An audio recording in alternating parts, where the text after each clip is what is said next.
नमस्कार। इसलिए आज रात को आपसे जुड़ना पड़ रहा है क्योंकि आम आदमी पार्टी जो सबसे झूठी पार्टी है और जो हमेशा गाली गलौज में विश्वास रखती है, आज वो मेरे खिलाफ एक बहुत बड़ा झूठ फैला रही है।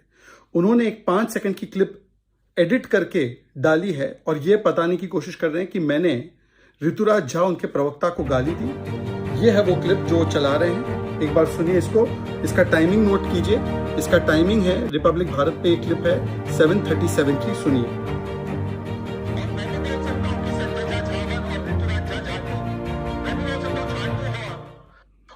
ये है 7 और 38 पर, मतलब 7:38 पर ये डिबेट का पोर्शन है। इतनी सी क्लिप दिखाकर वो बता रहे हैं कि मैंने ऋतुराज झा को और सभी लोगों को गालियां दी। ये क्यों बोला, अब इसका पूरा कॉन्टेक्स्ट मैं आपको दिखाऊंगा और मैं चाहता हूं हाथ जोड़कर कि ये सच्चाई सभी तक पहुंचे और देखे लोग कि कैसे आम आदमी पार्टी क्लिप कटवा बनकर आधे फैक्ट्स डालकर और झूठ परोसती है और एक मुस्लिम समाज से आने वाले व्यक्ति को, पसमानदा समाज से आने वाले व्यक्ति को टारगेट करती है। सुनिए, ये डिबेट का हिस्सा है 7:22 से। अरविंद केजरीवाल ने पत्र लिखा था, आया ना? क्या आम आदमी party is flirting with Khalistani terrorist, आया ना? क्या ये सच है कि नहीं है कि खालिस्तानियों से मिले थे राघव चड्ढा, आया ना? ये अर्नब ने तो इस पर डिबेट की थी। क्या ये सच है कि बांग्लादेशियों के फर्जी वोटर कार्ड बनाने का काम इनके बेवजह कर रहे थे? देश है तो हम है, देश है तो हमारी पार्टी है, हम लोग हैं, देश से ऊपर कुछ नहीं है। तो इसलिए मैं कह रहा हूँ, राष्ट्र पाटला पे सवाल क्यों उठा रहे थे? ईमानदारी से जांच करो, पाटला पे सवाल क्यों उठाए? और ये जो पूना वाले लेटर जुड़ेगा क्या चुनाव वाला है? ये केवल छुप होता है। और ये जो पूना वाले लेटर जुड़ेगा क्या चुनाव वाला है? ये केवल छुप होता है। आपने देखा कि 7:22 पर, मतलब डिबेट का जब आधा हिस्सा भी नहीं हुआ था, तब इन्होंने मुझे पहली बार चूना वाला बोला। 7:33-34 पर जब हम डिबेट में आगे बढ़े, तब भी इन्होंने एक नहीं कई बार मुझे चूना वाला बोला। जब एंकर ने रिस्पॉन्ड नहीं किया, तब मैंने इस पे ऑब्जेक्शन उठाया और फिर उसके बाद देखिए, ये 7:34 की बात है। जो क्लिप ये चला रहे हैं वो 7:38 की चला रहे हैं, पर पूरी क्लिप सुनिए।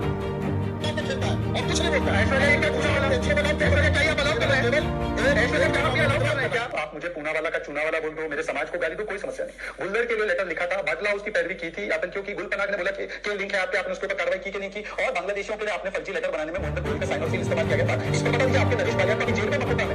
मैं झूठ बोल रहा हूं क्या? और मैं भी बोल सकता हूं कि संजय झा झाटू और ऋतुराज झा झाटू, मैं भी बोल सकता हूं झाटू हुआ, मैं नहीं बोलता ये सब बातें, है ना? ऐसी बातें मैं भी कर सकता हूं। देखिए, किसी के नाम के साथ खिलवाड़ आप सब तो 7:38 पर जाकर मैंने, जब मुझे 2 बार पूना वाला का चूना वाला, पूना वाला का चूना वाला बोला गया, तब मैंने कहा कि मैं भी ये कह सकता हूं कि संजय झा झावन, संजय झा के बाद ऋतुराज झा झाटू। मैंने किसी को गाली नहीं दी, मैंने डायरेक्टली कुछ नहीं बोला। मैंने बोला झावन झाटू मैं भी बोल सकता हूं, मैंने नहीं बोला है और ना बोलना चाहिए। ये 7:38 पर आधी क्लिप डालकर मुझे बदनाम करने की साजिश रची जा रही है और इसके गवाह खुद वहां के एंकर ऐश्वर्या कपूर है। पर उसके बाद एक जो पत्रकार डिबेट में थे, उन्होंने भी क्या बोला, सुनिए। लेकिन ये आजकल की राजनीति में होने लगा है। पर अब जो बैक टू द इशू, ये दिल्ली की जो इलेक्शन है, ये इतना हाई ऑक्टेन हो जाता है कि मैं देख रहा था जनता जनार्दन बोलने वाले जनके में जनता के हाथ में कटोरा समझा, मतलब पकड़ा दिया हर्षवर्धन जी। और आज का ये जो नया रेवोल्यूशन है, ये तो अलग ही है। देखिए ऐश्वर्या, किसी के भी नाम के साथ खिलवाड़ करने की जो आदत है और मतलब बड़ा दुर्भाग्यपूर्ण है, इसकी शुरुआत यहाँ साफ साफ दिखा के ऋतुराज झा ने की। किसी के भी साथ मैं अक्सर देखता हूँ कि शहजाद के नाम को लेकर आम आदमी पार्टी के लोग या कोई भी, मतलब ये कैसे हो सकता है? और फिर आप उसमें जाएंगे तो कहां तक ये बात जाएंगी, कोई रोक नहीं सकता। ये दुर्भाग्यपूर्ण है और इसको कहते हैं ना कि सिरे से खारिज करना चाहिए, सार्वजनिक तौर पर इसकी निंदा होनी चाहिए। ये अब फैक्ट्स आ गए सामने कि 7:22 को पहली बार मुझे बोला गया पूना वाला का चूना वाला, एंकर ने नहीं रोका। चलिए, उनको शायद सुनाई नहीं दिया होगा। 7:33-34 पे जब मैंने पॉइंट किया, मैंने किसी को कुछ पर्सनली बोला, तब मुझे फिर से पूना वाला का चूना वाला बोला गया। एक नहीं अनेकों बार बोला गया और फिर मैंने रिस्पॉन्स में 7:38 को बोला कि अगर मैं भी झावन झाटू बोलूं तो आपको कैसा लगेगा। तब जाकर उसकी आधी क्लिप काटकर, और जर्नलिस्ट भी मान रहे हैं, एंकर भी मान रहे हैं कि किसने कैसे शुरुआत की। इस पूरी डिबेट को लाइव भी मैं बोलूंगा, रिपब्लिक बिना कोई एडिट के डाल दे।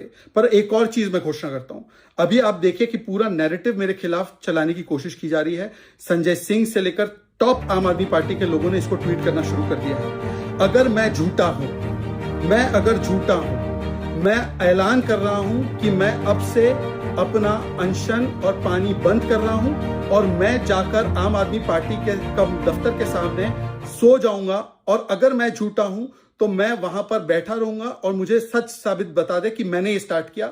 अन्यथा आम आदमी पार्टी मुझसे माफी मांगेगी कि उन्होंने मेरे खिलाफ इतना बड़ा झूठ और साजिश रचा है, क्योंकि ये मेरे इंटेग्रिटी पर, ये मेरे परिवार पर, ये मेरे समाज पर सवाल है। मैंने कोई चीज शुरू नहीं की थी। मैं अब से लेकर अब मेरी चाहे जान चली जाए पर मैं अब ये अनशन करूंगा और जब तक आम आदमी पार्टी सच्चाई दिखा नहीं देती कि मैंने ये स्टार्ट किया था तब तक मैं अनशन करूंगा और जब तक वो माफी नहीं मांगते तब तक मैं अनशन करूंगा कि अगर आम आदमी पार्टी के पास हिम्मत है तो पूरी डिबेट दिखाए, बताए कि मैंने ये शुरू किया था, अन्यथा मैं अनशन करूंगा। मैं पानी और अन्न त्याग कर अपनी जान अगर जाती है तो जान दी जाने दीजिए, पर आम आदमी पार्टी को इसकी कीमत चुकानी पड़ेगी, इस झूठ की कीमत चुकानी पड़ेगी। ये हो सकता है कि मेरा आखिरी वीडियो हो, ये हो सकता है ये मेरी आखिरी डिबेट हो सकता है मेरे ऊपर कार्रवाई हो ना हो, पर मैं सच के साथ हूं और अगर सच्चाई मेरे साथ है, अगर दिल्ली मेरे साथ है, अगर देश मेरे साथ है, मेरी सच्चाई देखिए। मैंने इसको शुरुआत नहीं की थी, उसने मुझे 2 बार चूना वाला बोला और अब मेरे खिलाफ ये साजिश कर रहे हैं और पूरे समाज में और पूरे देश में फैला रहे कि मैंने कुछ बोला और मैंने स्टार्ट किया, जबकि ये ट्रूथ नहीं है। और इसीलिए मैं चाहता हूं कि अगर 1 आउंस का भी सच्चाई है इसमें तो आम आदमी पार्टी या तो दिखाए या तो मैं आमरण अनशन करूंगा, मैं बिना पानी और अन्न के रहूंगा और आम आदमी पार्टी मेरी मृत्यु होती है तो उसके लिए वो जिम्मेदार है। आम आदमी पार्टी विल बी रिस्पॉन्सिबल। मैं अभी के अभी आज ही ये घोषणा कर रहा हूं और आम आदमी पार्टी रिस्पॉन्सिबल होगी।